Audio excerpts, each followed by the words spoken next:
विठुरायाच्या पंढरी नगरीत वैष्णवांचा मेळा जमलाय। ज्या विठ्ठलाची ओढ वारकऱ्यांना पंढरीपर्यंत घेऊन आली त्याच्या दर्शनासाठी वारकऱ्यांना रांगा लावल्यात आणि यावेळी विठुरायाच्या दर्शनासाठी वारकऱ्यांना 20 ते 22 तास रांगेत उभं राहावं लागतंय। मात्र वारकरी मोठ्या उत्साहात विठ्ठलाचा नामघोष करत दर्शन रांगेत उभे आहेत। याबद्दल जाणून घेऊयात आमचे प्रतिनिधी तुषार झरेकर यांच्याकडून।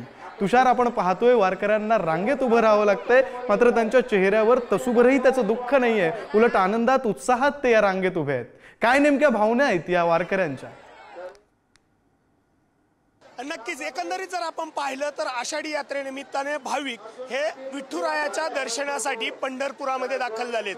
पंढरपुरामध्ये दाखल झाल्यानंतर भाविक दर्शन रांगेमध्ये दर्शन घेण्यासाठी उपस्थित झाल्याचं एकंदरीत पाहायला मिळतंय। मी पत्राशेड क्रमांक 10 या ठिकाणी आहे आणि पंढरपूर देवस्थानने एकंदरीत असे 14 पत्राशेड उभारलेले आहेत आणि या पत्राशेडमध्ये भाविक मोठ्या संख्येने दर्शन रांगेसाठी उपस्थित झाल्याचं एकंदरीत पाहायला मिळतंय।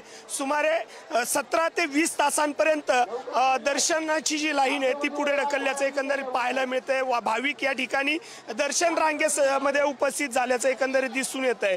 या भाविकांची सोय प्रशासनाकडनं करण्यात आलेली आहे, मंदिर समितीकडनं मोठ्या प्रमाणात करण्यात आलेली आहे। सुमारे जर आपण पाहिलं तर 18 तासांपेक्षा अधिक कालावधीपासून हे जे भाविक आहेत ते या परिसरामध्ये उपस्थित झाल्याचं एकंदरीत पाहायला मिळतंय।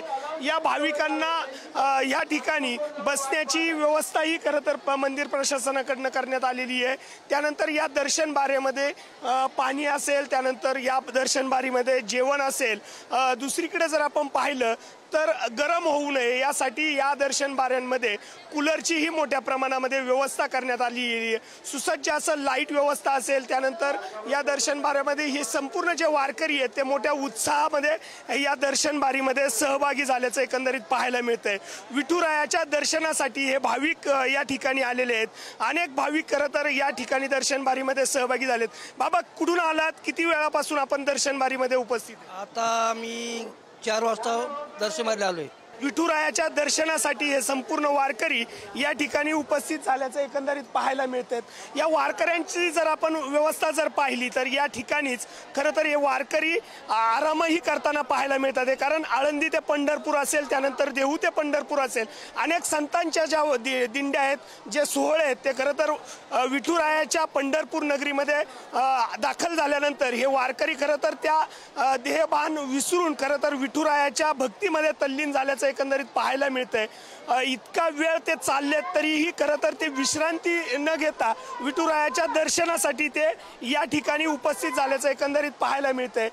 मंदिर प्रशासनाकडनं योग्य ती खबरदारी घेत योग्य ती उपाययोजना करण्यात आलेली आहे। पाणी व्यवस्था असेल, त्यानंतर जेवण व्यवस्था असेल, ही संपूर्ण व्यवस्था खरं तर मंदिर प्रशासनाकडे करण्यात आलेली आहे आणि हे संपूर्ण जे मंदिर प्रशासनाचं कार्य आहे ते वारकऱ्यांच्या सेवेसाठी असल्याचं पाहायला मिळतंय।